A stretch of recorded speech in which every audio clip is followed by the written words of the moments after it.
honest with you, the world wants me to hate Joshua King. They want me to hate Ben Robinson, but I just can't do it because I don't have it in me to hate other people. There are too many people here in Oklahoma who are struggling right now. And the way that people continue to struggle is when we let the powers that be divide us. When we let them convince us that our differences are so big that we can't get past them. But you know what? I've seen Oklahoma unite. Anytime there's a tornado, when there's a flood, after the bombing. We united. We got together. We searched through the rubble. We rebuilt our lives.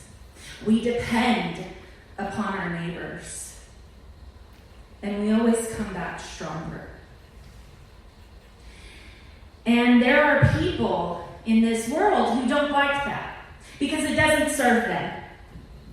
You see, the people in power, the people who continue to make the money, the people who continue to spend and spend and spend, while we are the ones that are forced to save and live within our means. We are the ones who never get the benefit of that spending. We are not the ones getting wealthy off of that spending. They continue to push us apart. And I'm not going to stand up here and lie to you and say that Democrats have all of the answers, because clearly we don't. But neither do Republicans or independents or libertarians, because we are human.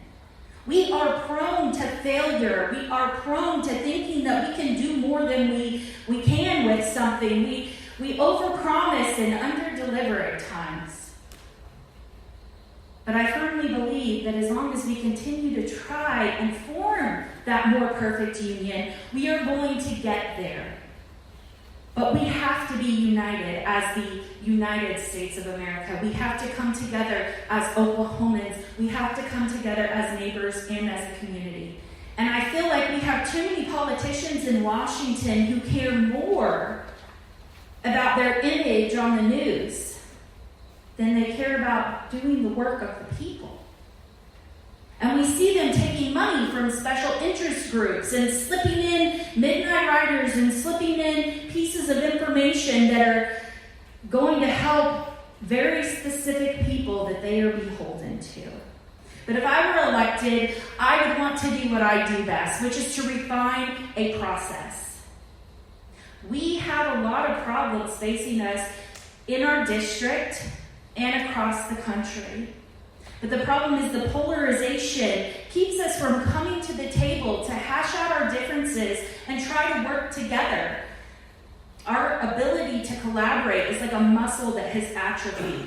And the news media and the big conglomerates, they want us to be divided so that we are not paying attention to what is going on. I know in my hometown of Beggs, Oklahoma, their water gets turned off very regularly because they don't have the infrastructure in place. Even if they were to get a loan to try to fix it, they don't have the administrative power to be able to implement that. I know that up in Ottawa County, we have Tar Creek. Anybody here familiar with Tar Creek? It is one of the most endangered rivers in the United States. And before you start thinking that I'm some type of tree hugger, I'm not. I know that humans need water to live. I know that our animals need water to live. I know that our crops need water, clean water, good water to grow. I know that not only are our lives dependent upon having clean water, but our economy is dependent upon having clean water, our livelihoods. I think of our children and grandchildren bathing in water. You know, the skin is the biggest organ. And it absorbs all of that toxicity. You don't have to drink it. And Tar Creek has been toxic since longer than I've been alive. And they recently released the floodplain maps. And when the flood happened in Miami, Commerce area, a couple of years ago, all of that water was standing around the chat piles. that had already been poisoning children for 40 years. And when that water receded, it went downstream into our lakes and into our watersheds, and it's in Grand Lake. And we are slowly being poisoned by not doing something, by being so divided. And I'm going to tell you that wanting clean water should not be political. It shouldn't be a liberal issue or a conservative issue. It shouldn't be an issue at all. It should be something that we come together on and try to solve. But it's not just that. I see the way that people in Oklahoma are struggling. I see the way that our children are struggling at schools, the way our teachers are struggling to teach, the way that families are struggling to put food on the table and to fill up the gas tank. And I do not think that our budget should ever be held hostage based on what some special interest wants. I would like to refine that process so that we can carve things out more readily, so that we can get the work of the people done. People might tell you, Naomi's a Democrat, therefore she must be radical, but I am radically practical. And you know, I think there are some simple things that we can do. I know we're an oil and gas state. I know how many jobs depend on the oil and gas industry. My brother is a weld joint inspector on pipeline.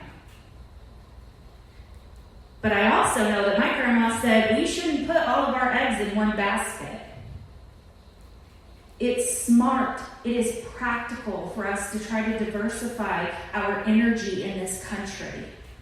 It's not us trying to take away jobs, it's trying to increase jobs. But here's the thing, if that gets pushed through at the last second without people coming to the table and negotiating on that, we're going to be missing out on the education programs to help people transition from one career to another. We have to be able to talk about those things. And if we don't do it, we are going to get left behind, and other people around the world are going to become the energy leader that I know Oklahoma has been and can be and can continue to be. So what I want you to know is that I believe in helping people. Each morning I wake up and I ask that I can keep my heart tender and my back strong. And every night when I go to bed, I ask myself, have I done any good in the world today? Have I helped anyone in need? And I promise you, I will fight until my last breath to make sure that the people of this district have the things that they need when they need them in a practical and affordable way. Thank you.